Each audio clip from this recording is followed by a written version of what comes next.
Nagų tvarkymas irgi įskaičiuotas.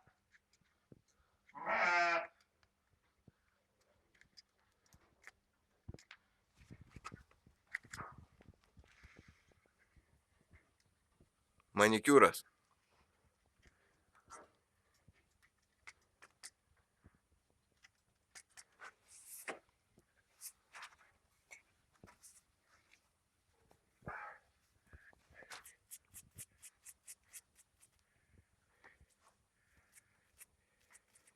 Tarpupirščius išvalom.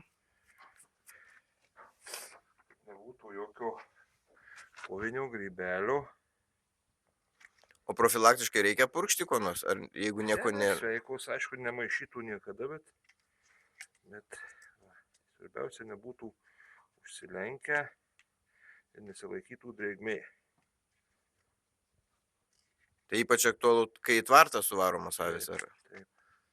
Visur aktualus sveikos kanopos, sveikas gyvulys. Va.